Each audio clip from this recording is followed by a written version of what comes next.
retrouver encore ce matin. Alors les gens sont partis en vacances, d'autres sont revenus. Mais nous, on est là pour louer Dieu.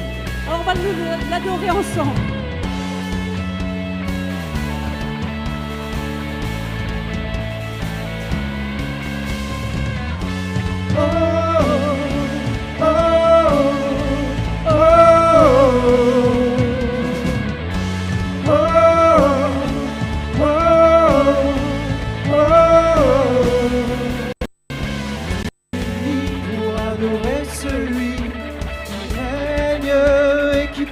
Soin de nous, tous unis pour adorer celui qui règne, bénissant chaque jour. Tu viens changer l'histoire, éternellement ton amour nous suffit. Tu viens prendre ta place, tu étais, tu seras roi des rois.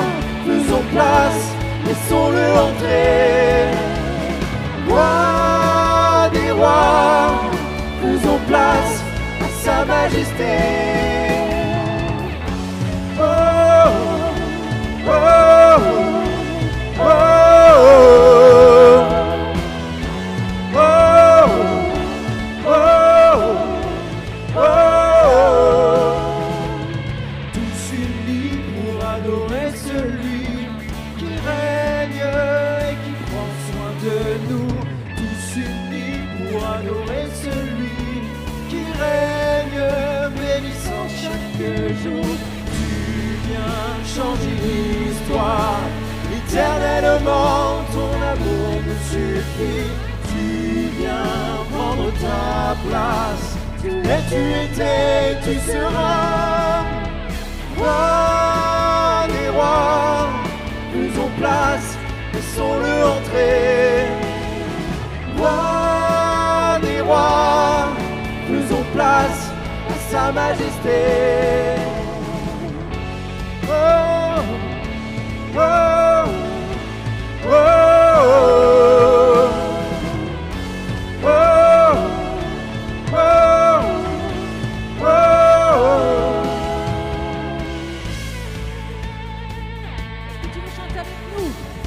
Est-ce que tu veux entendre? Est-ce que tu veux voir la gloire de Dieu ce matin?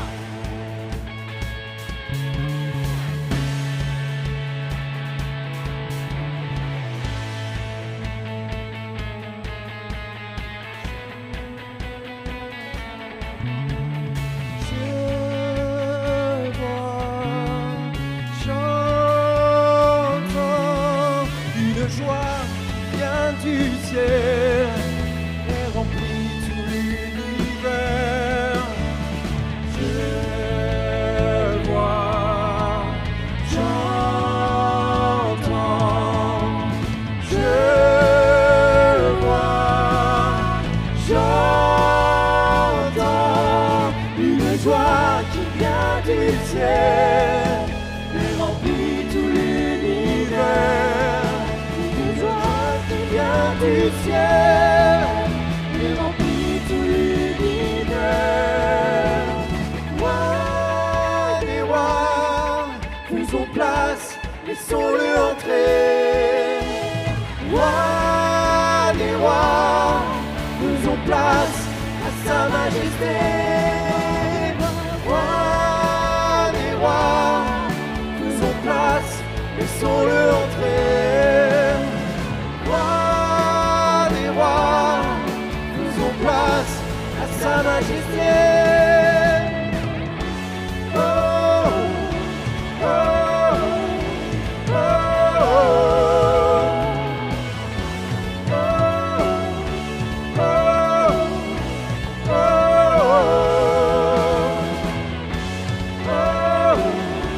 oh, oh.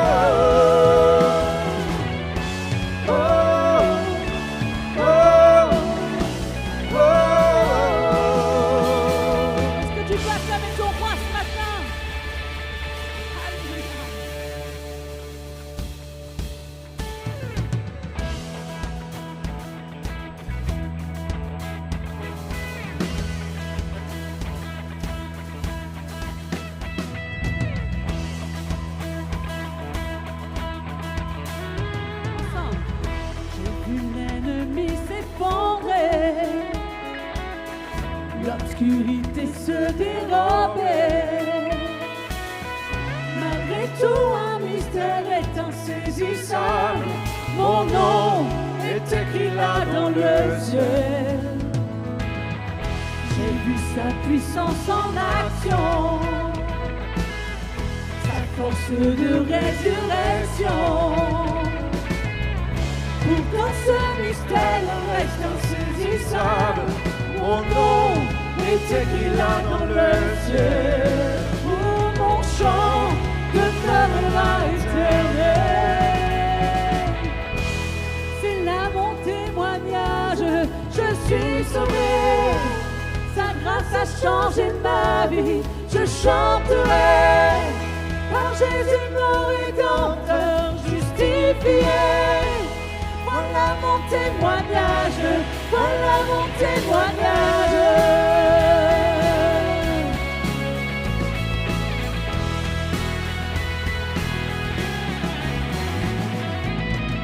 Rassemblons-nous devant celui qui par son sang nous a franchis. Adorons le Père, le Fils, le Saint-Esprit. Mon Dieu fera ce qu'il a promis. Oui, en lui, tout est déjà accompli. Voilà mon témoignage, je suis sauvé. Sa grâce a changé ma vie, je chanterai par Jésus mon rédempteur justifié. Voilà mon témoignage, voilà mon témoignage.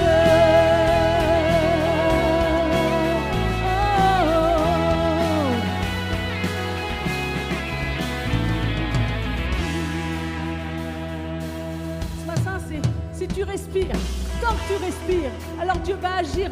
Dieu va agir auprès de toi, de tes difficultés. Est-ce que tu veux chanter avec nous? Que je vis, tu agis. Le meilleur est à venir.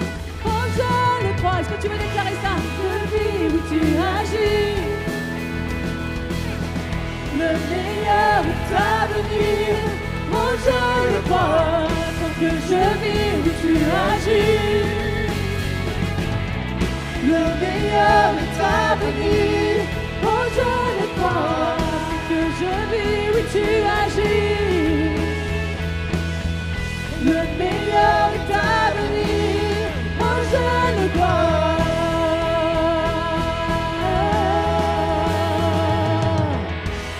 C'est là mon témoignage, je suis sauvé. Sa grâce a changé ma vie, je chanterai par Jésus mon rédempteur justifié. Voilà mon témoignage, je suis sauvé. Voilà mon témoignage, je suis sauvé. Sa grâce a changé ma vie, je chanterai par Jésus mon rédempteur justifié. Voilà mon témoignage, voilà mon témoignage.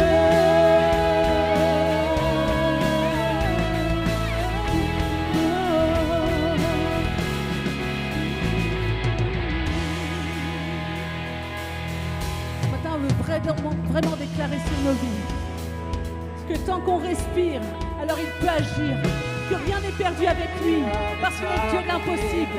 Alors je veux vraiment que vous preniez conscience vraiment, que vous puissiez chanter pas seulement du bout des lèvres, mais que vous puissiez le chanter de votre cœur.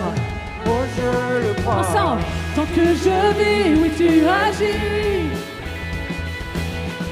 Le meilleur est à venir, oh je le crois.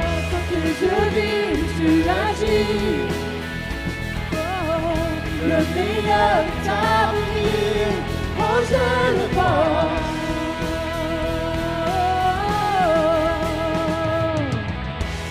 C'est là mon témoignage, je suis sauvé.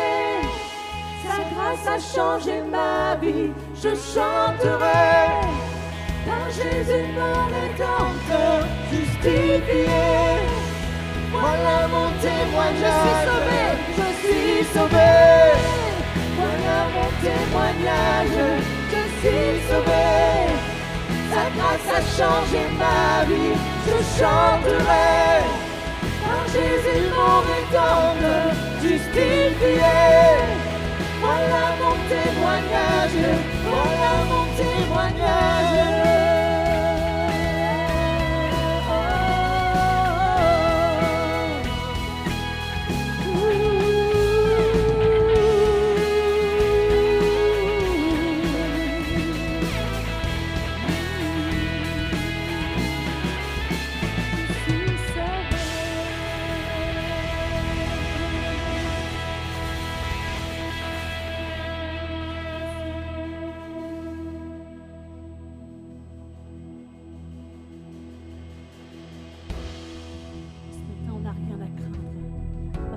Ses mains.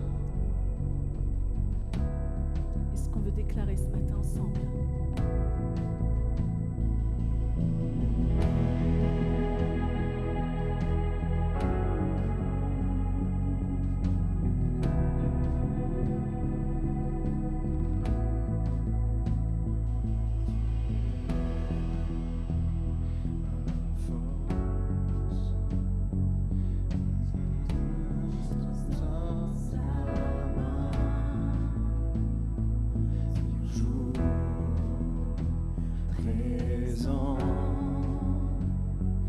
Il fait fuir tous mes géants.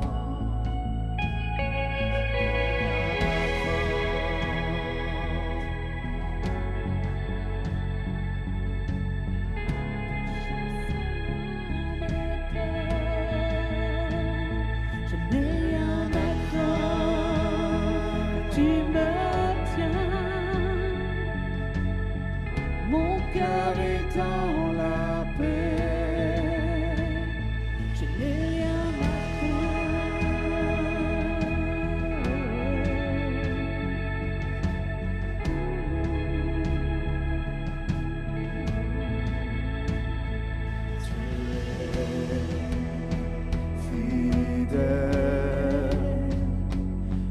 Ce qu'il dit s'accomplit dans son repos. Ma foi s'aligne à sa grâce. Je n'ai rien à craindre, tu es là. Tu chasses toutes mes peurs. Je n'ai rien à craindre, car tu me tiens. Mon cœur est dans la paix. Je n'ai rien à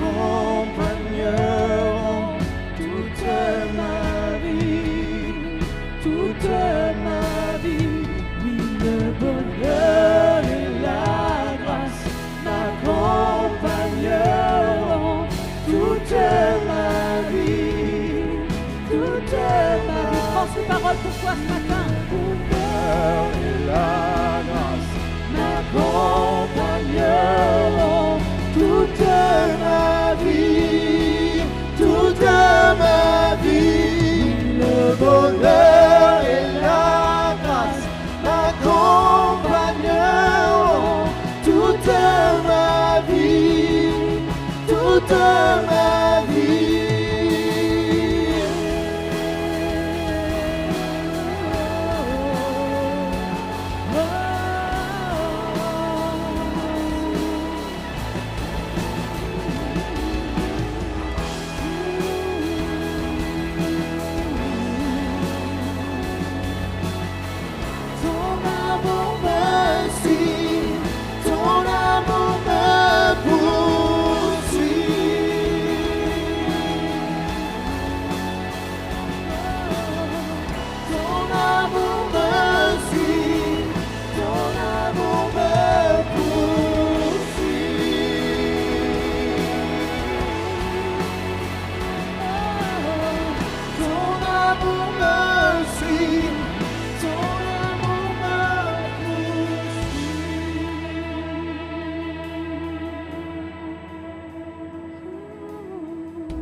l'accomplit.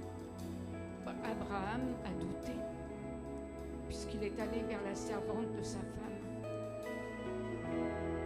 Mais cette promesse est quand même accomplie, puisque Sarah, elle a eu son fils dans sa vieillesse. Toi aussi, tu as eu une promesse. Tu as douté, parce que cette promesse, ça fait longtemps, c'est vrai, que je te l'ai donnée. Mais Dieu, quand il dit une promesse, sa parole l'accomplit. Alors, c'est le moment, c'est l'instant que la promesse va s'accomplir. Je te demande de remercier, de louer de cette promesse qui va s'accomplir maintenant. Alors sois dans la paix, dans la joie, parce que cette promesse, elle est pour toi.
toi. D'un cœur sincère, je me prosterne, brisé par ma vie passée. Saint-Esprit, viens restaurer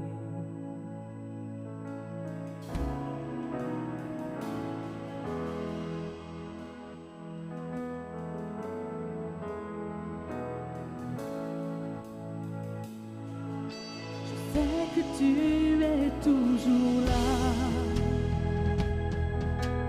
Quand je tombe par moments, me rappelle mon identité, sans prendre en compte mon passé. C'est ta grâce qui m'a libéré.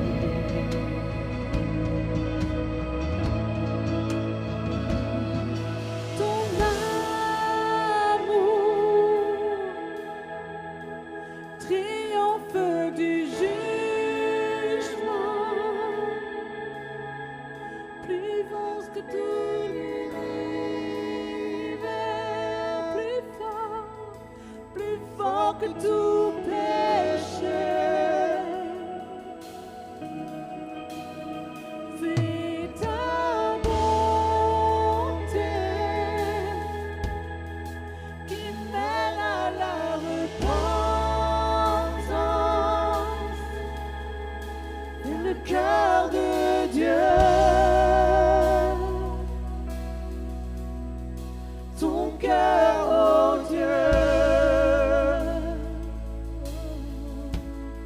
est mon seul désir.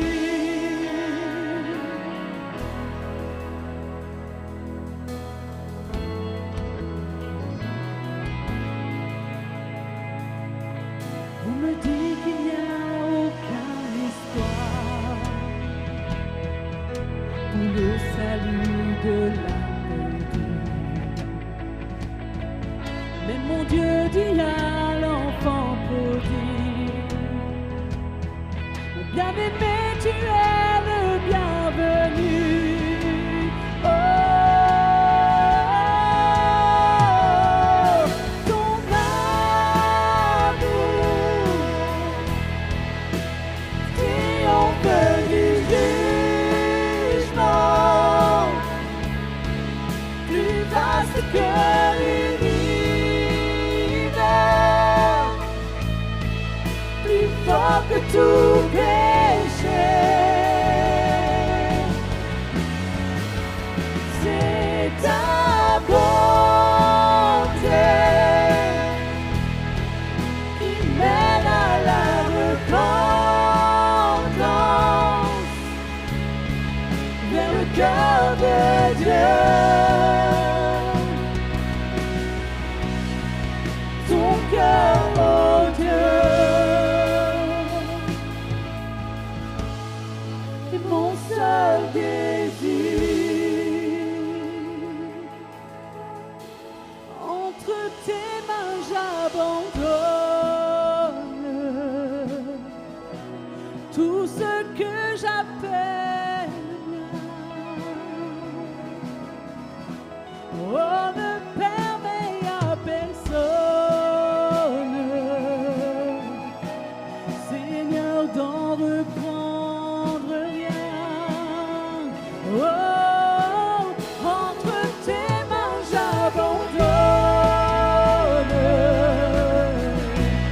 tout ce que j'appelle mien. Oh, ne permets à personne, Seigneur, d'en reprendre rien. Oh, entre tes mains j'abandonne. Abandonne-toi tout ce que j'appelle bien. Ne permets pas. Oh,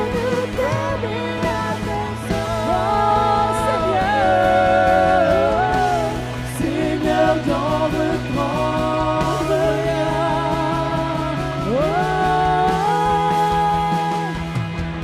ton amour triomphe du jugement,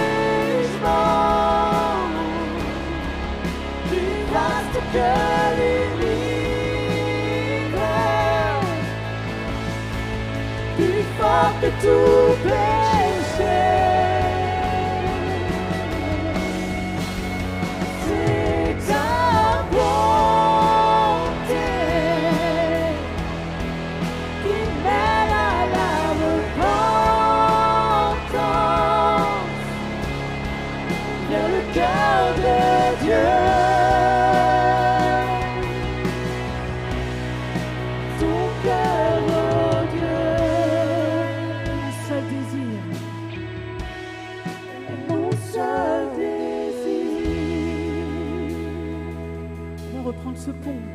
qui dit entre tes mains, j'abandonne tout ce que j'appelle mien.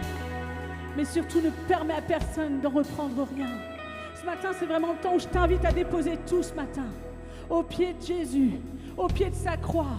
Je te demande vraiment de venir et de déposer tout fardeau, tout ce qui peut être lourd, ton joug qui est si lourd, dépose-le. Parce que dans la Bible, il est dit que si tu déposes ton joug qui est lourd, alors tu peux reprendre celui de Jésus qui est doux et léger. Alors je t'invite ce matin à faire la démarche de tout déposer. Et peu importe la faiblesse qui peut arriver, de ne pas aller rechercher ce que tu as déposé et de laisser tout contrôler, de laisser tout diriger. Est-ce que tu es prêt à proclamer ces paroles ce matin?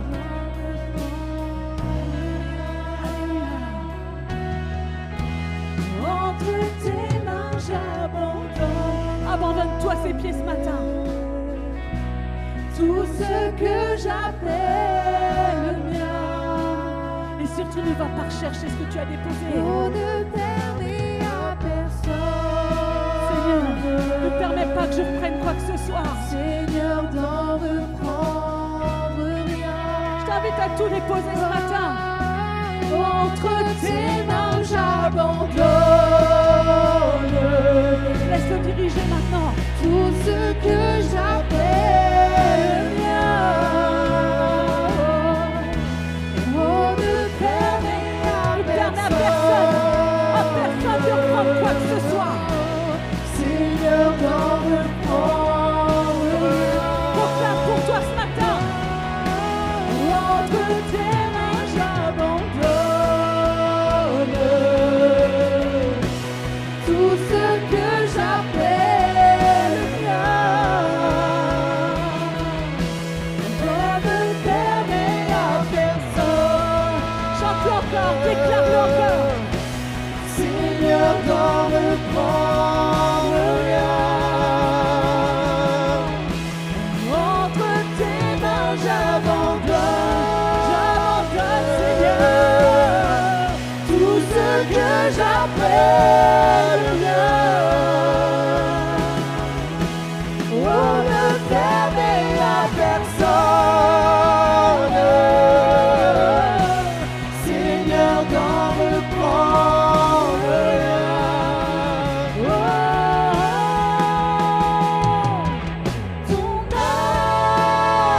Ton amour triomphe du jugement, plus vaste que l'univers, plus fort que tout péché. C'est ta bonté qui mène à la repentance.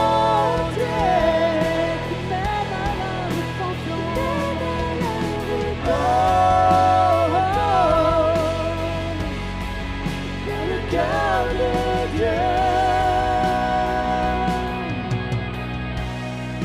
ton cœur,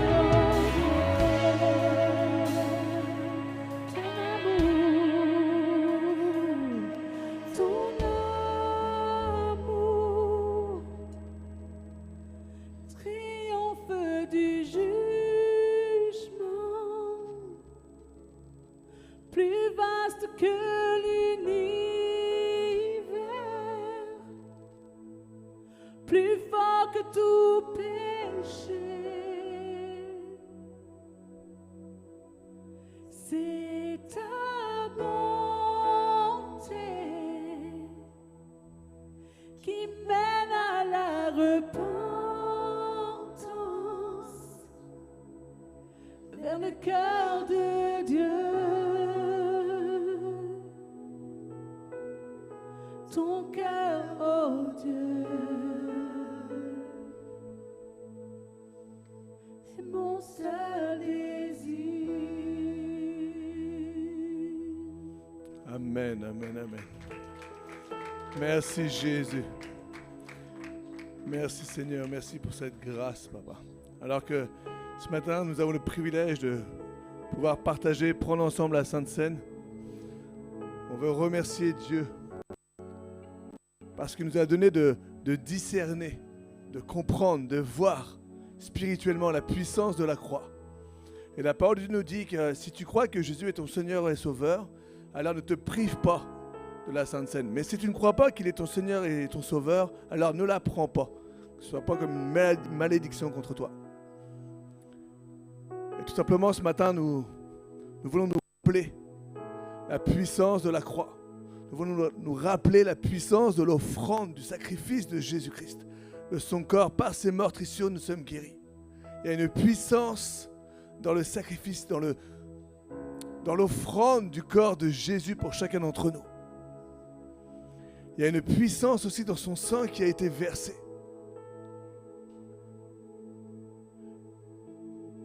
La parole de Dieu nous dit qu'il y avait une âme pour une âme. Alors qu'on était voué à la malédiction, parce que le péché amène la malédiction. Et Jésus a transformé la malédiction en bénédiction. Par son sang, il a payé le prix pour chacun d'entre nous. Mais il y a encore plus. C'est non seulement il a payé le prix pour chacun d'entre nous, mais il a donné sa vie afin que nous puissions avoir une relation intime, personnelle et puissante avec Dieu. Ce n'est plus simplement le grand sacrificateur qui peut aller dans la présence de Dieu, mais c'est chacun d'entre nous. Et ce matin aussi, nous voulons réaliser que le Dieu de l'univers, le Dieu, le Créateur, nous attend, chacun, personnellement, à sa rencontre. Chacun, à tout moment, chez toi, à l'église. Ce n'est pas simplement le pasteur, mais toi, dans ta prière personnelle, dans ta prière pour les autres. Il y a cette force qui est en toi. Ce que je disais la semaine dernière, l'Esprit de Dieu qui est en toi, cette puissance qui est en toi. Et Dieu désire que nous prenions ce temps personnel avec lui. À travers le sacrifice de Jésus, le voile a été déchiré. Du haut en bas, pas par un homme, par Dieu lui-même, par sa main. Alors ce matin, ensemble, on va prendre ce pain, ce morceau de pain qui représente le corps de Jésus pour nous rappeler son sacrifice. Prenons-le ensemble.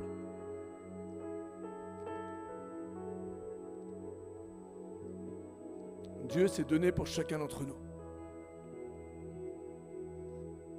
On va prendre ce jus de raisin, ce symbole du sang de Jésus, pour nous rappeler que son sang précieux a coulé pour nos vies, pour chacune de nos vies. Prenons ensemble ce jus de raisin, qui est le symbole de Jésus, le symbole du sang de Jésus. Et ce matin aussi, nous pouvons déclarer la puissance de Dieu dans nos vies. Aucune arme forgée contre moi n'est plus grande que mon Dieu. Aucune puissance, aucune malédiction, aucun jugement, aucune déclaration contre moi ne peut tenir parce que mon Dieu est en moi. Je déclare encore ce matin la puissance de Jésus dans chacune de nos vies. Je déclare encore ce matin la puissance de la guérison de Dieu. Cette guérison divine, ce miracle, ce surnaturel dans le naturel, par le sang de l'agneau de Dieu. Je déclare encore ce matin que tu es le temple du Saint-Esprit.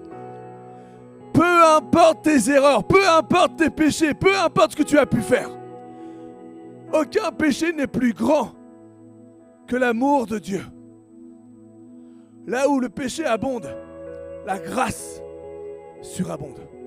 L'amour de Dieu surabonde. Si tu viens devant ton Dieu avec un cœur repentant, avec sincérité, si tu viens, si tu reconnais Jésus, si tu viens laver par son sang dans la présence du Père, alors tu as cet habit blanc. Le sang de l'agneau de Dieu t'a lavé de tout péché.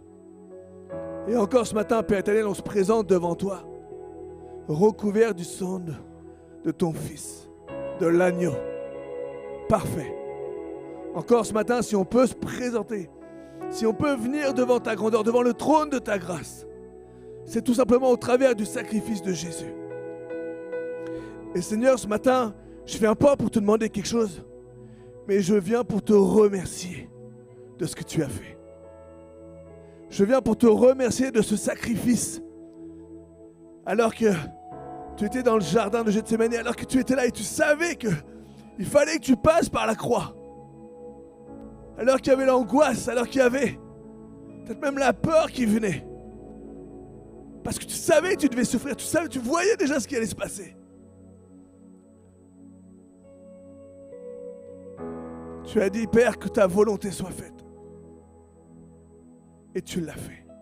Tu as accompli ce sacrifice, ce don à la croix pour chacun d'entre nous. Et ce matin, on veut l'Église vivre libre. On veut simplement, Seigneur, te remercier. On vient simplement dans ta sainte présence, Père éternel, pour te remercier d'avoir donné ton Fils. Te remercier ce matin. On veut se rappeler, merci pour ce discernement Seigneur, de voir l'importance de la croix qui s'est levée. Où un Dieu s'est donné. Le Fils de Dieu, Dieu lui-même, s'est donné à souffrir. Il a pris ma malédiction pour la transformer en bénédiction. Et ce matin, je déclare la bénédiction dans chacune de nos vies. L'abondance dans chacune de nos vies. La guérison dans chacune de nos vies. La puissance de Dieu en toi.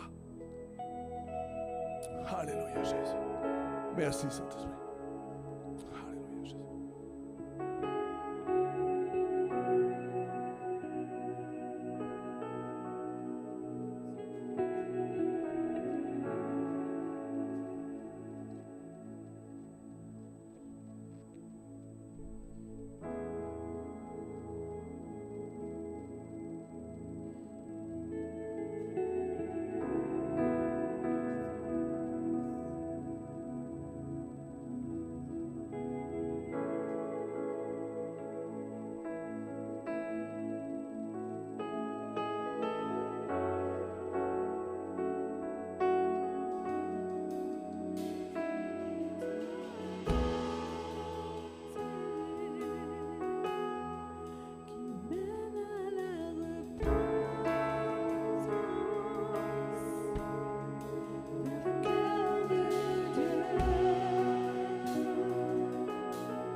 C'était vraiment top ce matin.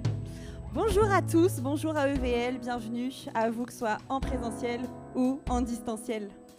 Comme chaque dimanche matin, 10h30, on se retrouve ici ou sur YouTube, mais bon, c'est toujours mieux à la maison, c'est toujours mieux ici. Mercredi soir, 19h, rayon de prière, on vous attend encore nombreux, encore mercredi soir. Il n'y a pas énormément d'annonces, donc on est déjà vers la fin. De chaque côté de l'estrade, les dons, les offrandes, merci de ce que vous avez déjà mis et merci de ce que vous mettrez encore. L'Église évolue, grandit grâce à vous. 5 pages de réseaux sociaux. YouTube pour notre culte en distanciel si tu veux revoir un culte que tu n'aurais pas vu.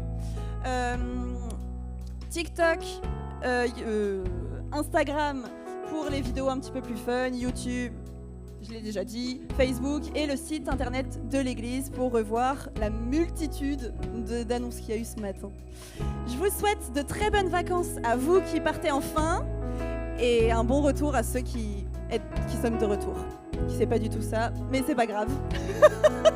Je les ai vus parler français, j'ai besoin de vacances. Je laisse la place à Mika qui va nous apporter la parole. Bon culte à tous.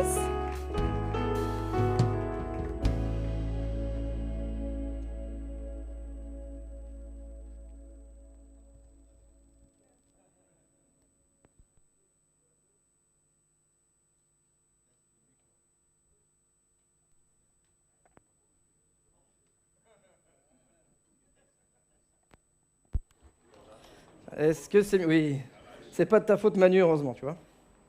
C'est la mienne. Comment ça va, Église EVL? Ça va? Ok. Alors, je vais redire mieux ce qu'a dit Laurine, puisque c'est le début de mon message.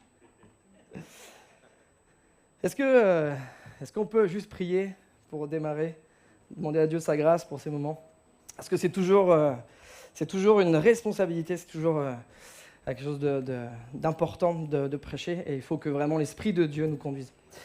Seigneur, on demande ta grâce, je te demande ta grâce ce matin, parce que sans toi, je ne peux rien faire. Parce que sans toi, Seigneur, on est bien impuissant, et ces moments sont importants parce que tu vas parler, Seigneur. On vient te rencontrer ce matin, ce jour est mis à part pour qu'on vienne te rencontrer. C'est un rendez-vous que tu as décidé, Seigneur, pour nous ce matin encore. Alors, Esprit de Dieu, je te prie de me remplir maintenant, de m'utiliser et de nous parler ce matin, Jésus, pour ta gloire. Amen. Amen. Amen. Est-ce que vous savez qu'il y a 2 catégories de personnes dans ce lieu? Tu peux monter, je sais pas si tu peux, oui, je vois un peu, c'est parce que les lumières m'éblouissent, mais... Ce matin, il y a 2 catégories de personnes. D'un côté, on a les juilletistes. Juilletistes comme moi, voilà. Qui sont souriants, bronzés, qui vous expliquent comment c'était bien les vacances. Nous, on est partis en Ardèche, là, il y a 10 jours de ça, là. Il faisait chaud, il faisait beau. Donc les juilletistes, ils arrivent tout contents. Et puis de l'autre côté, tu as les Aoussiens. Les Aoussiens, ils sont tristes. Ils sont tendus. Ils sont très tirés. Tous les matins, les Aoussiens, ils comptent les jours jusqu'au moment où ils vont partir en vacances. Encore 8 jours. Encore 8 jours. Et puis, il y a aussi les retraités. Mais on ne va pas en parler de cela. À mon GG, on ne va pas en parler des retraités. Ceux qui partent quand ils veulent. Et en plus de ça, ils nous narguent. Ouais, moi je vais en Ardèche, moi je vais au Canada, gna gna gna gna. Il se reconnaîtra. Mais finalement, qu'on revienne de vacances, ou qu'on s'apprête à partir, ou qu'on n'ait pas cette chance, parce que parfois ça arrive aussi de ne pas avoir le privilège de partir en vacances, on a tous quelque chose en commun. Ce qu'on a en commun, c'est ce besoin de faire une pause. Qu'on soit jeune, moins jeune, retraité, on a tous besoin de faire une pause dans la vie. On a tous besoin, à un moment donné, de sortir du rythme. Sortir du rythme du travail, de nos responsabilités, de nos agendas. Et je me suis dit, quoi de mieux que, durant ce week-end du milieu d'été, t'as déjà mis là, d'accord, c'était un peu tôt, c'est pas grave. Ce week-end, le pire week-end en plus, hein, on en parlait tout à l'heure, c'est les chassés-croisés hier. C'était noir dans toute la France. Il y a des gens qui sont partis, qui ont fait 8 heures de route pour arriver en Bretagne. Je me suis dit, quoi de mieux que de parler du repos? Quoi de mieux pour un message de vacances que de parler du repos? Et donc, merci Mali, j'ai mis comme titre le temps d'une pause. Parce que le repos est vraiment important.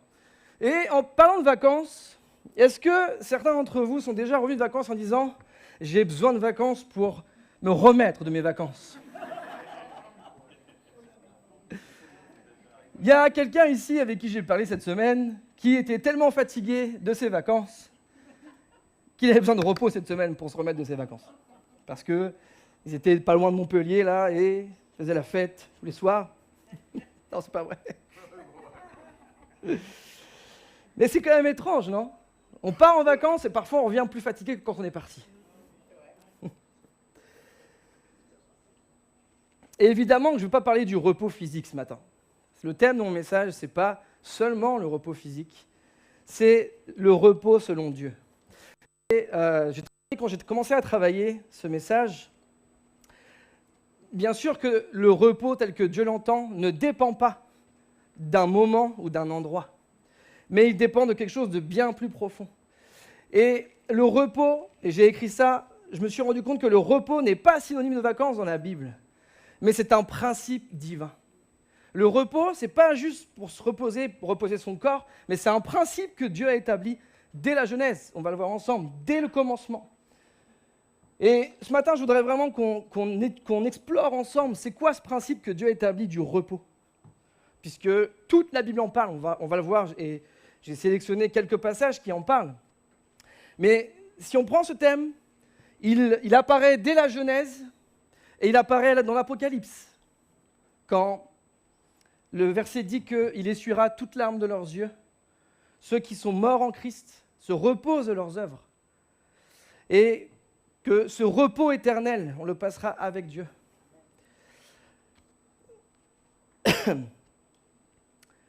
Et de la Genèse, du Jardin d'Éden jusqu'à la Nouvelle Jérusalem, Dieu poursuit un but. Ramener l'être humain dans son repos. Tout ça, ça sert à un but parmi d'autres, mais ça sert à un objectif pour Dieu, c'est de ramener l'humanité dans son repos. Le repos que l'humanité a perdu. Vous connaissez l'histoire d'Adam et Ève. Et ce matin, c'est pas juste du coaching personnel, pas ça que je veux faire, pour comment bien se reposer en 10 points, c'est pas du tout ça. Parce qu'effectivement, moi, j'ai aucun problème avec ça. Je sais que d'autres ont plus de difficultés à dormir. Mais ce n'est pas ça dont on parle ce matin. Ça fait partie, le sommeil fait partie de ça, mais ce n'est pas ça dont je veux parler.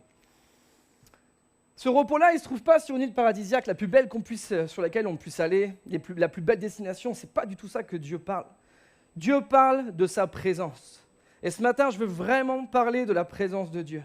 Parce que si tu cherches le repos, et je pourrais l'arrêter là, tu ne pourras le trouver que dans la présence de Dieu. Amen.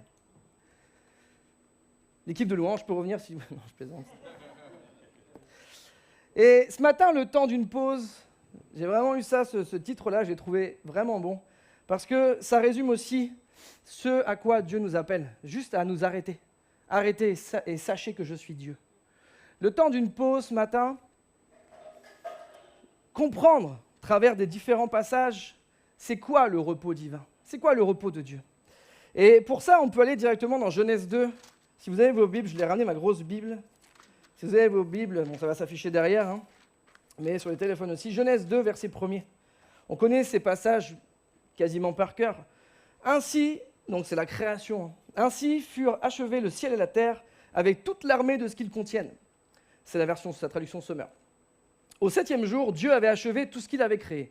Alors, il se reposa. En ce jour-là, de toutes les œuvres qu'il avait accomplies. Il bénit le 7e jour, et il en fit un jour qui lui est réservé, car en ce jour-là, il se reposa de toute l'œuvre de la création qu'il avait accomplie. Est-ce que vous remarquez que la première personne qui se repose dans l'histoire de l'humanité, c'est Dieu? C'est-à-dire que je pense que ce thème est important. La première personne dans l'histoire de la création qui va se reposer, c'est Dieu. Et est-ce que c'est parce qu'il est fatigué? On pourrait dire, alors, on ne va pas faire d'études ce matin, mais les commentateurs ne sont pas d'accord. Est-ce que c'est 6 jours, 6 vraies journées? Est-ce que c'est plutôt une image pour dire les 6 jours de la création? Ce n'est pas mon thème ce matin. Mais en tout cas, Dieu a travaillé pendant 6 jours. Dieu a tout mis en place pendant 6 jours. Et le 7e, il choisit de se reposer. Et évidemment que ce n'est pas parce qu'il est fatigué. Dieu n'est jamais fatigué. Ésaïe le dit au chapitre 40 et verset 28. « Il, l'Éternel, ne se fatigue pas, il ne s'épuise pas. Il ne dort pas, celui qui veille sur Israël. » Dieu ne dort pas, Dieu n'est pas fatigué. Donc ce n'est pas une question de fatigue. Dieu ne se repose pas parce qu'il est fatigué. Dieu se repose parce que son œuvre est achevée. Et ça, c'est le principe de Dieu. Le repos de Dieu vient toujours après l'achèvement de son œuvre. Dieu se repose parce que tout est accompli, tout est fait. Il n'y a rien à ajouter, il n'y a rien à modifier, c'est parfait. Et là, j'ai écrit spoil sur ma feuille parce que ce que j'ai écrit là, ça résume tout mon message et ça résume tout l'évangile. Au commencement, Dieu acheva la création avant de se reposer. Et à la croix, Jésus acheva la rédemption pour que l'humanité ait accès au repos divin. Est-ce qu'on peut acclamer Jésus pour ça ce matin? Est-ce que, je vais juste vous la redire cette phrase. C'est qu'au commencement, Dieu a achevé. Je vais la relire parce que du coup, je ne l'ai plus en tête. Dieu a achevé la création avant de se reposer. Et à la croix, Jésus acheva la rédemption pour que nous, l'humanité, on puisse avoir à nouveau accès au repos de Dieu. Alléluia. Amen. Et ce qui est encore plus étonnant, c'est que Dieu va bénir le 7e jour. Ce jour-là, il va devenir un jour spécial. Les Juifs vont avoir dans la loi le sabbat. Et dans la loi de Moïse, il va être obligatoire de s'arrêter un jour par semaine, le 7e jour. Alors eux, c'est le samedi. Nous, c'est le dimanche. Mais au-delà du jour, Dieu a voulu ce jour, et le texte dit qu'il l'a mis à part, il l'a sanctifié. Littéralement, Dieu a créé un rendez-vous. Et en fait, là, c'est génial parce que je suis en train de mettre en pratique tout ce que je suis en train de dire. C'est que ce matin, vous êtes venus ici. Alors, certains sont en vacances, Dieu les bénisse, parce qu'il faut se reposer. Il faut, à un moment donné, prendre du repos. Et c'est le sens de ce message, c'est que notre corps est important et se reposer est important. Mais ce matin, on a choisi de venir à l'église, choisi de venir rencontrer Dieu. On a choisi de venir à ce rendez-vous. C'est tous les dimanches. Et aussi le mercredi soir quand on prie. Mais à chaque fois qu'on vient dans ce jour spécial qui est mis à part et dans lequel, logiquement, on ne travaille pas. Alors après, certains métiers nécessitent de travailler le dimanche. En tout cas, le jour, ce 7e jour, et ça, c'est pas le débat là-dessus. Mais ce jour-là, Dieu l'a mis à part en disant, avant que tu travailles, et c'est ce qu'il a dit à Adam, avant que tu ne travailles, avant que tu n'ailles dans les activités, que tu fonces dans ta vie, je veux que tu aies un rendez-vous avec moi. Je veux que tu apprennes à passer du temps avec moi. Parce que ce n'est pas juste le repos, comme Dieu l'entend, ce n'est pas juste une pause dans la semaine, ce n'est pas juste une pause dans notre activité. C'est un jour spécial, et ce jour, il est saint parce que Dieu y est. Et dans le plan initial de Dieu, le 7e jour, l'humanité devait venir rencontrer Dieu. Comme Adam et Ève, ils parlaient avec Dieu. Dieu venait dans le jardin et il leur parlait. Et j'imagine qu'ils passaient la journée à discuter, Dieu leur montrait toutes les merveilles. Et ils passaient ce temps-là pour rencontrer l'humanité. Parce que le repos, ce n'est pas une récompense. Pour nous, ça l'est quand on travaille, on est fatigué. Et donc pour le corps, c'est une récompense de s'endormir et de se reposer. Et quelle récompense, ça fait du bien de dormir. Un vrai repos, ça fait du bien. Hein. Mais dans le plan de Dieu, le repos, c'est surtout une invitation à la communion avec lui. Dieu, ce matin, nous invite, et les chants vont dans cette direction. Merci l'équipe, merci Jenny pour ces chants. Nous invite à la communion avec lui, à connecter avec lui. Et c'était ça le but de Dieu.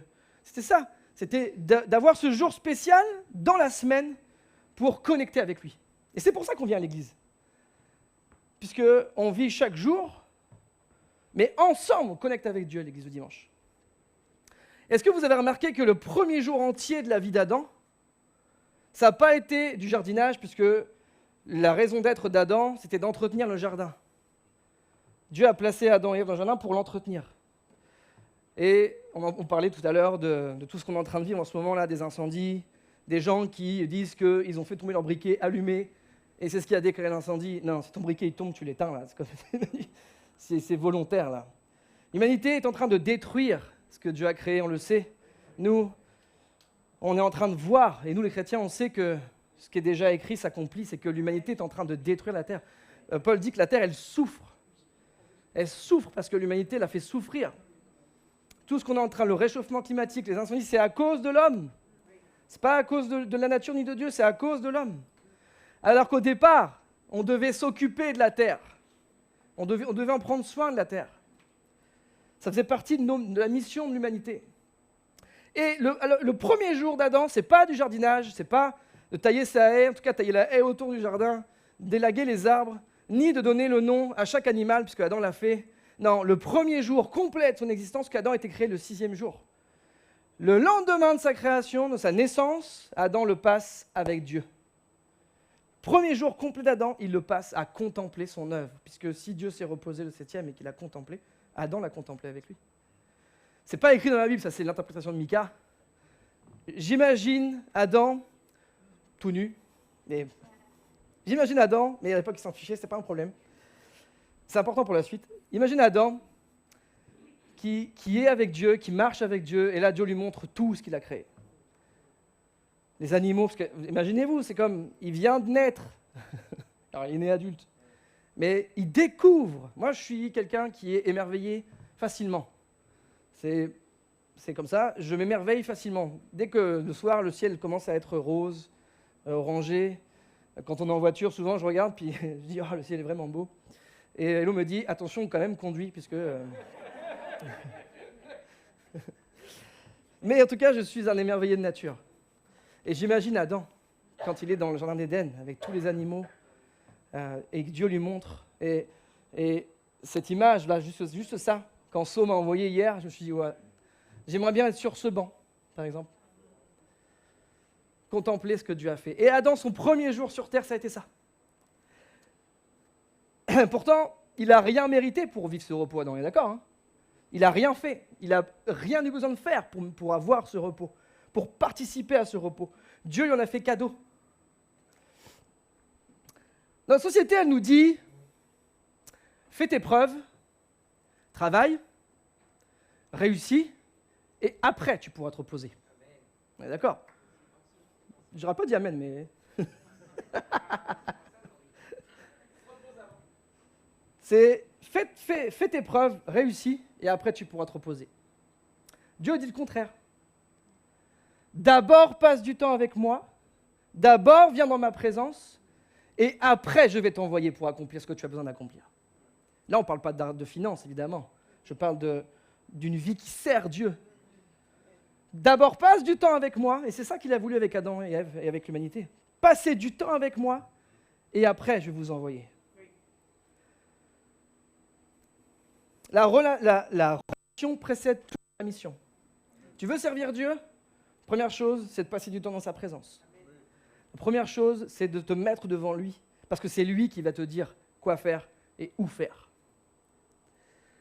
Malheureusement, cette harmonie-là, elle ne va pas durer longtemps. On connaît, nous qui connaissons la Bible, on prend juste la page d'après, chapitre 3. Le péché rentre dans le monde.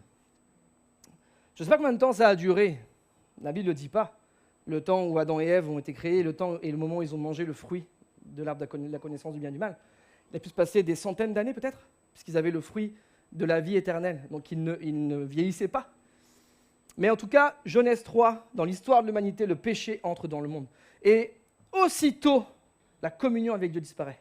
Et aussitôt avec elle, le repos disparaît. Dieu va dire à Adam, puisque tu as péché, le sol que tu devais protéger, qui devait te donner de la satisfaction, il est maudit à cause de toi. Et toi, tu en tireras ton pain à la sueur de ton front. Le travail, ceux qui aiment bien jardiner, il y a des jardiniers ici? Marcel? GG avec ses tomates? Les jardiniers ici savent que c'est un plaisir de jardiner. Pour beaucoup, c'est un moyen de se détendre. Ceux qui ont la main verte en tout cas, parce que ceux qui n'ont pas la main verte, c'est plutôt un sujet de frustration, j'imagine. Mais le jardinage, à la base, normalement, ça devait être quelque chose pour embellir. J'ai un ami et le mari de Leslie Eudes, qui est ici, là, qui est chrétienne ici. Son mari a changé leur jardin en jardin potager, en espèce de jungle, avec des plantes qui ont le goût d'huître, par exemple. Il m'a fait goûter ça, c'est extraordinaire. Il a planté plein de choses pour s'autosuffire, pour avoir de la nourriture, des haricots, des potimarrons, des tomates, toutes sortes de choses. Et en fait, quand tu rentres, on est allé chez eux là, la semaine dernière, quand tu rentres là-dedans, ça m'a fait penser au jardin d'Éden, vraiment, à Éden. C'est vraiment, c'est luxuriant, il y en a partout, c'est des plantes, c'est des arbres, Il m'a montré après, il a fait des maïs, il a planté des maïs comestibles. Et ça, en fait, ça m'a vraiment fait penser à ça, au jardin d'Éden. Et j'imagine Adam et Ève qui se baladaient dans ce jardin, qui profitaient de tout ça. Et malheureusement, le péché, il a détruit tout ça. Puisque le péché, détruisant la communion avec Dieu, ça a détruit le plan de Dieu. Pour le moment.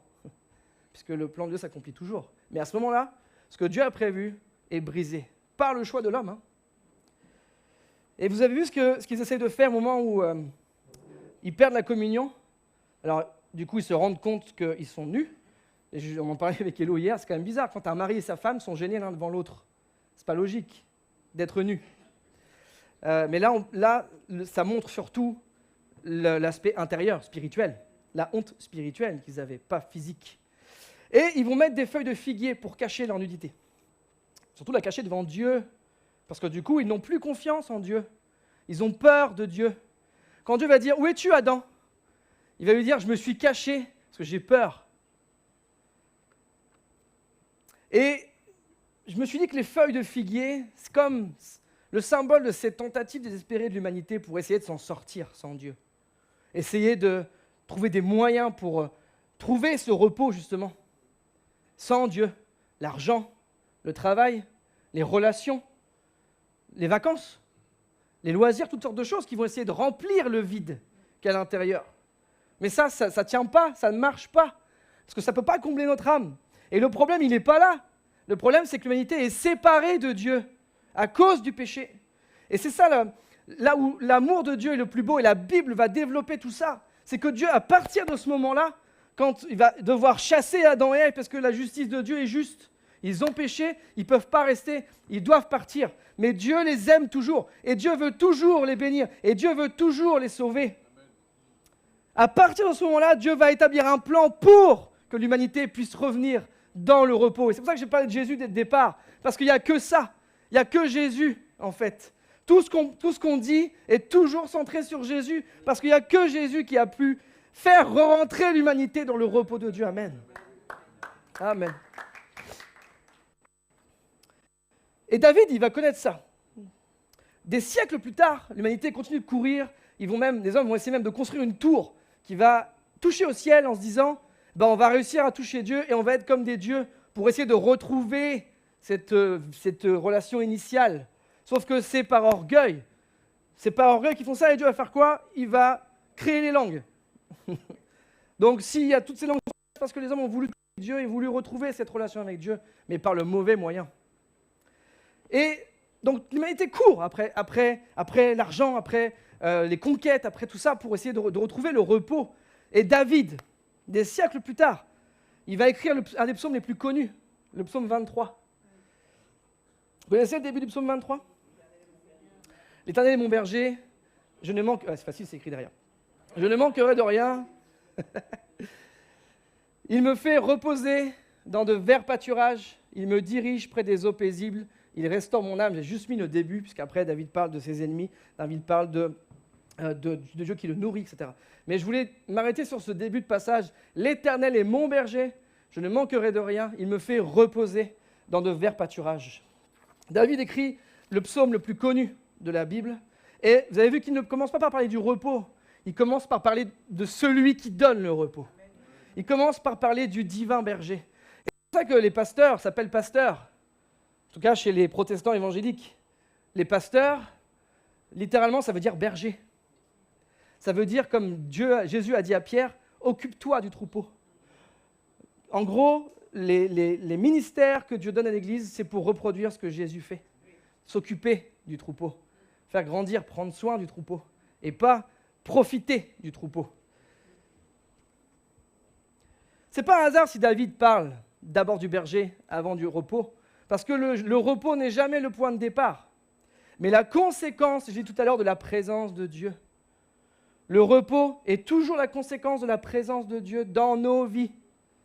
Charles Spurgeon, qui était un pasteur du 19e siècle, qui en Angleterre, aux États-Unis, écrivait qu'il est extraordinaire que le Dieu infini consente à être appelé un berger. En Israël, le berger, c'était le plus bas dans l'échelle sociale. La preuve, c'est que David, qui était berger, s'occupait des moutons de son père, il n'était même pas appelé quand Samuel est arrivé pour voir les enfants d'Ésaïe. Merci, d'Ésaïe. Je suis fatigué parce que ma fille est rentrée tard hier. Elle se plaint que je ne parle jamais d'elle dans les messages. Je parle de toi. Non, voilà. Parce que je m'inquiète toujours. Et en fait, là, je découvre, pour les plus anciens d'entre nous, je découvre les joies de la parentalité où tu dois attendre. Avant, c'était moi qui rentrais tard chez mes parents. Et maintenant, c'est moi qui dois attendre qu'elle est bien rentrée, que les lumières sont bien éteintes et que tout le monde est couché. Mais c'est fatigant. Et oui, on vieillit, la roue tourne. Spurgeon écrit que c'est extraordinaire que le Dieu infini consente à être appelé berger. Consente à avoir ce rôle. Mais en même temps, Dieu est un père. Ce que Dieu veut, ce n'est pas être le créateur et être inaccessible. Ce que Dieu veut, c'est être celui qui va être au plus près de toi, qui va être avec toi. Parce que le berger, il connaît chacune de ses brebis. Et Jésus va le dire, je connais chacune des brebis que mon Père m'a confiées. Il nourrit ses brebis. Il les protège du loup, de l'ours, du lion. Il les défend et il marche avec elles. Ça, c'est un résumé de la vie chrétienne. Quel autre Dieu pourrait faire ça? Quelle autre personne pourrait faire ça? Personne. Les divinités qu'on a créées dans ce monde, elles sont puissantes, elles sont guerrières, elles font ce qu'elles veulent. Dieu, lui, il veut ton bien. Dieu, lui, il veut que tu sois dans le repos. Et David, il ne dit pas « je trouve le repos ». Il dit « il me fait reposer ».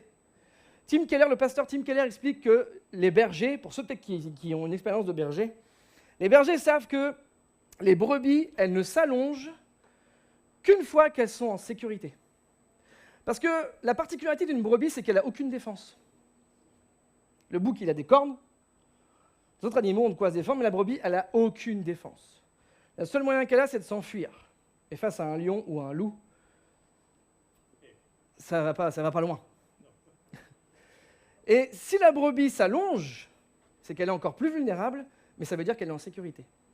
Et quand David dit ça, il est en train de dire qu'il a une telle confiance en Dieu qu'il est capable de s'arrêter dans sa vie, tout ce qu'il est en train de vivre, que ce soit l'épreuve, que ce soit la difficulté. David a connu des guerres, David il a conquis les territoires, mais David avait compris et vivait ça, qu'en Dieu, il pouvait se reposer. Il pouvait dire à son âme, mon âme, contemple les bienfaits de Dieu. Bénis l'Éternel, n'oublie aucun de ses bienfaits. Repose-toi, mon âme. Et je crois que c'est ça, c'est ce vers quoi Dieu veut nous appeler. 11h40. Je me dépêche. En même temps, j'ai commencé tard, on m'a pris du temps déjà. Si la brebis elle a peur, si la brebis elle a faim, si elle est inquiète, elle va rester debout. Elle va vouloir s'enfuir. Si la brebis s'allonge, c'est qu'elle est en sécurité. Le repos est toujours le fruit de la confiance, pas l'absence de danger. Et ce que je voulais dire ce matin pour quelqu'un, c'est que tu peux être en pleine épreuve, et David va dire, quand je marche dans la vallée de l'ombre de la mort, tu es avec moi, je ne crains aucun mal. Il ne dit pas, tu m'enlèves la vallée de l'ombre de la mort. Il dit, quand je marche. Et ça arrive. On a des situations ici, on prie pour plusieurs ici qui sont touchés par la maladie. Mais Dieu le dit, David le dit, quand je marche dans la vallée de l'ombre de la mort. C'est pas juste à la plage, c'est la vallée où on a peur, où on ne sait pas où on va, où c'est ténébreux, c'est sombre. David dit, tu marches avec moi. Et c'est ça ce matin, pour moi, le repos, c'est je m'appuie sur Dieu, parce que quoi que je passe, il est avec moi. Alléluia. Parce que nous, quand on fait face, et j'avais écrit ça, bon j'ai un peu anticipé, mais quand on fait face aux échéances du crédit qui arrive, aux finances qui manquent, à la maladie, au chômage, à toutes ces choses qui viennent nous attaquer, comment est-ce qu'on vit ça? Combien même de chrétiens dorment sans jamais vraiment réussir à se reposer? Je vise personne. Non. Il se reconnaîtra. Des fois, le corps est couché, mais l'esprit il tourne. Et j'en parlais hier avec moi, j'ai pas du tout ce problème-là. C'est vrai que merci Seigneur, quand je me couche, je dors. D'ailleurs, ça l'agace parce que des fois, on parle, et elle continue de parler, et moi, je dors, en fait. Qui se reconnaît là-dedans de quand on se couche, on dort? Ok, Maclem, évidemment. Et qui se reconnaît aussi dans le je me couche, mais les pensées. Oh, ok. Hein, quand tu te couches là, puis que ça tourne, ton cerveau ne veut pas s'arrêter. Alors moi, je ne connais pas ça, je ne peux pas en parler, mais ma femme, Hello, connaît ça. Le problème, c'est que le pire pour elle, c'est qu'en plus, je ne peux pas l'aider parce que moi, je dors. Donc ça l'agace encore plus, parce qu'elle, elle réfléchit, hein, puis elle me regarde. Parce que normalement, je suis silencieux, mais... C'est pas ça dont on parle là, hein. Mais ça a un lien quand même, le repos physique. David nous rappelle cette vérité magnifique que le repos ne vient pas, il ne commence pas quand les les difficultés disparaissent. Ça n'a pas une corrélation, ça peut, mais ce n'est pas ça. Le repos ne commence pas quand nos problèmes disparaissent, mais quand le berger est là. Le vrai repos que tu vas trouver, c'est dans la présence du berger. Amen. C'est dans la présence de Dieu. Alléluia. David dit, il restaure mon âme. Et dans l'hébreu, le verbe shub, il signifie ramener, faire revenir à un état, restaurer. Mais quel parallèle avec Genèse 3 ? L'humanité est partie loin de Dieu. Le péché a brisé cette communion. Le berger, lui, ce qu'il veut, c'est faire revenir, restaurer notre âme, c'est faire revenir dans la présence de Dieu. C'est faire revenir à cet état initial que Dieu voulait pour l'humanité. Et nous, on essaye de récupérer nos forces par des moyens. Et j'en parlais il n'y a pas longtemps. C'est sûr que les produits, pour ceux qui ont du mal à dormir, les produits médicaux sont bons.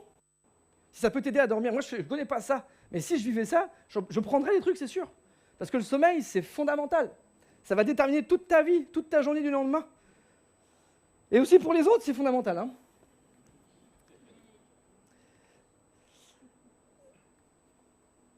Mais Dieu, lui, il sait que notre plus grand besoin, ce n'est pas physique.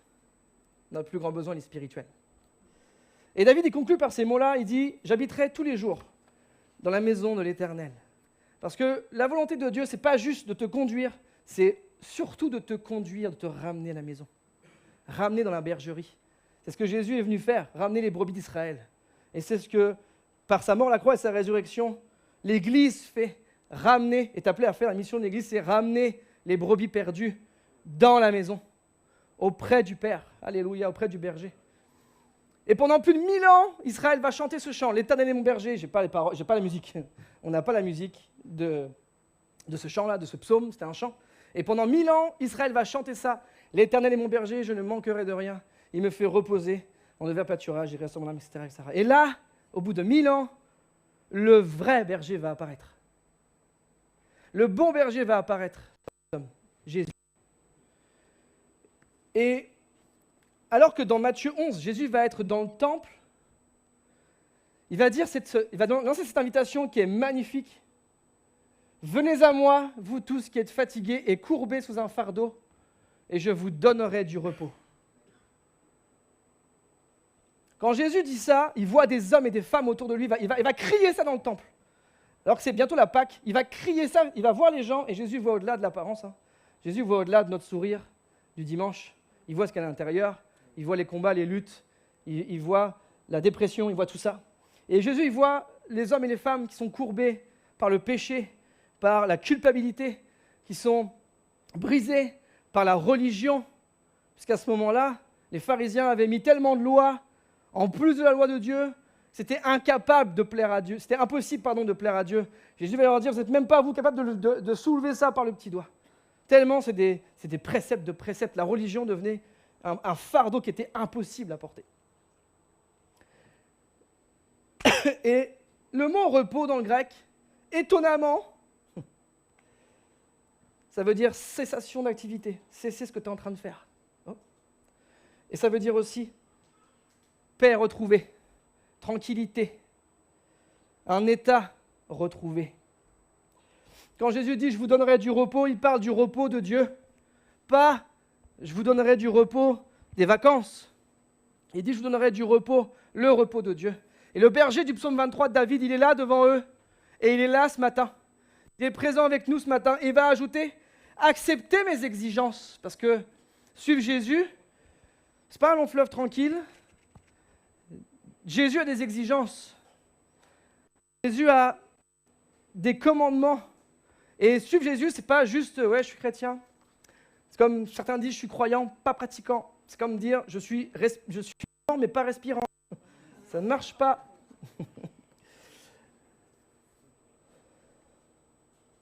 Jésus va dire « acceptez mes exigences et laissez-vous instruire par moi, car je suis doux et humble de cœur, et vous trouverez le repos pour votre âme. Et en effet, mes exigences sont bonnes et mon fardeau léger. » À l'époque, on mettait un fardeau, et le fardeau, c'est une pièce de bois qu'on mettait sur les bœufs, parce que c'était servait pour tirer les charrues et pour travailler la terre. Et les commentateurs disent que souvent on mettait un bœuf expérimenté, un bœuf âgé, plutôt mature, et un jeune bœuf, les deux ensemble pour que le plus vieux conduise le plus jeune. Quand Jésus donne cette image, il sait à qui il parle à des gens qui travaillent la terre. Et quand il utilise l'image du joug, prenez mon joug sur vous, il est léger, la pièce de bois, elle était lourde, hein. Mais c'était surtout pour que le plus vieux, il marche et que le jeune marche au rythme du plus vieux. Parce que les jeunes bœufs, ils sont vifs. Que le vieux bœuf, lui, il sait qu'il faut tenir dans la distance. Et Jésus utilise cette image pour dire, si tu veux me suivre, eh ben, tu vas prendre mon joug sur toi et je vais marcher avec toi. Je vais être avec toi, mais à mon rythme. Parfois, tu as l'impression que ça ne va pas assez vite. C'est normal. Parce que c'est au rythme de Jésus. Parfois, tu as l'impression que tu n'avances pas. C'est pas normal. On avance toujours. On marche, mais au rythme de Jésus. Au rythme, à sa cadence, à son rythme à lui. Et ce repos dont il parle, c'est la paix intérieure. C'est la paix de Dieu qui vient en nous, alors que tout à l'extérieur peut être agité. Amen. Et comment Jésus peut faire ça? Jésus le fait et l'a fait à Golgotha. Lorsqu'il a dit ces mots, tout est accompli. Lorsque Jésus a dit ça, tout est accompli, eh ben, il a brisé le joug du péché. Il a brisé les chaînes du péché. Et si vous vous rappelez, ce que j'ai dit au début, c'est que le repos vient toujours après une œuvre qui est achevée. Le repos dans lequel on peut venir maintenant, et le repos qu'on retrouve que Adam et Ève vivaient au départ, c'est parce que Jésus a donné sa vie et qu'il a dit « tout est accompli ». Mais tu n'as plus rien à faire. Tu n'as plus rien à faire. À la croix, Jésus a achevé l'œuvre de la rédemption afin que nous puissions entrer dans son repos. On ne mérite rien. On ne mérite rien. Par nos efforts, on ne peut pas entrer dans le repos. Pourtant, et c'est vers la fin de mon message, l'Épître aux Hébreux dit « Entrons dans son repos ». J'ai noté ça, Hébreux 4, verset 9. « C'est donc qu'un repos reste pour le peuple ». On ne sait pas qui a écrit ça. On ne sait pas qui a écrit l'Épître aux Hébreux. Mais il dit « C'est donc qu'un repos reste pour le peuple de Dieu, un repos semblable, diapo 13, à celui de Dieu le 7e jour. Car celui qui est entré dans le repos de Dieu se repose de ses œuvres, comme Dieu s'est reposé des siennes.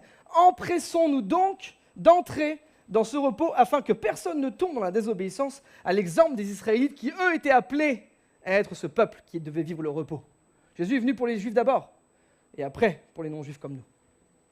Et là, en fait, l'auteur de l'Épître aux Hébreux, il nous explique que le repos de Dieu, ce n'est pas quelque chose qu'on atteint par nos efforts.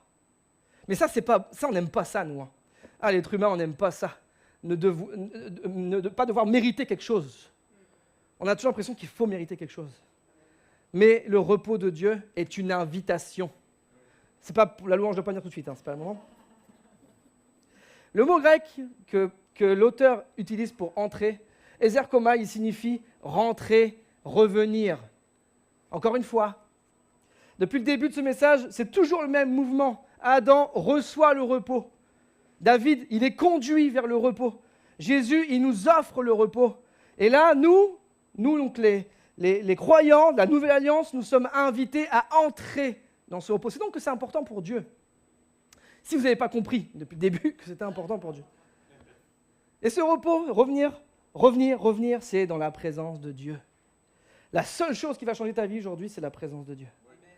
C'est rien d'autre que la présence de Dieu. Ce n'est pas l'argent, ce n'est pas le travail, ce n'est pas les relations, c'est la présence de Dieu. C'est ça qui donne le vrai repos. C'est ça qui comble l'âme. Le plus grand obstacle pour ça, c'est nous-mêmes. Souvent, le plus grand obstacle pour trouver le repos, c'est nous-mêmes. Parce qu'on a toujours l'impression de devoir ajouter quelque chose, mériter quelque chose, contrôler ce qu'on est en train de vivre, contrôler ce que Dieu fait dans nos vies.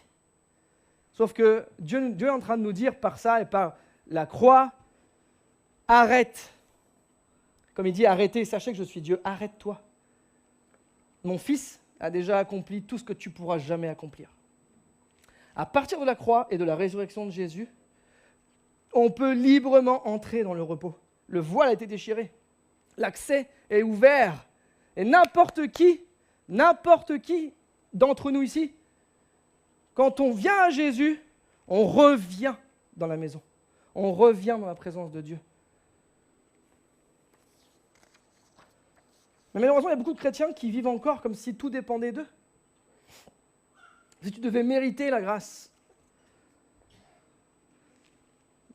L'auteur de l'Épître aux Hébreux, il parle ensuite de ce jour du repos, et il utilise un mot qui n'apparaît qu'une fois ici. Le mot « sabbatismos » en grec. Et ce mot-là, il ne désigne pas seulement un jour, il désigne une réalité permanente. Dieu avait créé le 7e jour, il avait béni le 7e jour, mais là où Dieu est extraordinaire, c'est qu'en Jésus, on peut vivre un repos permanent, tous les jours, pas juste le dimanche. Un chrétien, ce n'est pas un chrétien du dimanche. On est un chrétien de tous les jours. Et ce que Jésus propose, c'est un repos de tous les jours. Parce qu'il sait que ça va être très dur de vivre dans ce monde. Il sait que ça va être très difficile de briller dans ce monde. Et il nous offre le repos à chaque jour. Et ce mot, il apparaît que ici. Jean Calvin explique que ce repos consiste à cesser de s'appuyer sur ses propres œuvres, ce que moi je peux faire, mais de s'appuyer sur l'œuvre accomplie à la croix de Jésus. Amen. Et c'est ça en fait le véritable repos. Et j'arrive sur la fin.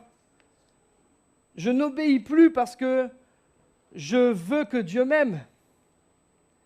Je ne sers plus parce que je veux être accepté. J'obéis. J'ai mélangé, pardon. Je n'obéis plus pour que Dieu m'aime, pardon. J'obéis parce que Dieu m'aime. Pauvre Mani, je te fais la misère ce matin. J'obéis parce que Dieu m'aime. De même, je ne sers plus pour être accepté, pour gagner le ciel. Je sers parce que j'ai déjà été accueilli et que Dieu m'envoie pour servir. Amen. Quel repos. Vous connaissez ce chant-là? Je me suis dit, est-ce que je le chante? C'est un vieux chant. Moi, je viens des ADD et toute mon enfance, on a chanté ce chant. Quel repos, quel repos. Vas-y, mon Jean-Marc, chante, mon Jean-Marc. Quel repos, quel repos, quel repos, quel céleste repos. Vous connaissez pas? C'est pas difficile. Hein. Quel repos, quel repos, quel repos, quel repos, quel repos, quel céleste repos. Amen. C'est ça la présence de Dieu. Ça apaise. Ça nous rappelle nos jeunes années. Le texte nous dit que nous devons nous empresser, et je termine là, nous empresser d'entrer, nous efforcer d'entrer. C'est bizarre. Est-ce qu'il faut faire des efforts? Non.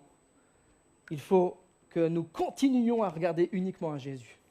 Et ce matin, je veux t'inviter, non pas à t'appuyer sur ce que tu as déjà vécu, sur les bénédictions que tu as déjà vécues, mais t'appuyer uniquement sur l'œuvre de Jésus à la croix. Le repos qu'on va vivre ici-bas, tu peux venir mon Fred, le repos qu'on va vivre ici-bas, ce n'est qu'un prémisse de ce qu'on vivra au ciel. Et je vous dis tout à l'heure que le repos est présent dans l'Apocalypse aussi, de la Genèse à l'Apocalypse. Ce qu'on peut vivre ici-bas, ce repos de l'âme qui est contentée en Dieu, alors que je suis bousculé dans tous les sens, que ça bataille. Moi, et je le dis à chaque fois, on l'a vécu quand Hello a eu son cancer, alors qu'on était en pleine épreuve, on était en paix. Les gens nous disaient, les gens me disaient, mais comment tu fais pour chanter le dimanche? Parce que je chantais, je conduisais la louange le dimanche. Et ils disaient, mais comment tu fais pour chanter alors que tu es en train de vivre ça? Et j'étais gêné parce que je ne voulais pas paraître pour un prétentieux. Mais je disais, je ne fais rien de plus.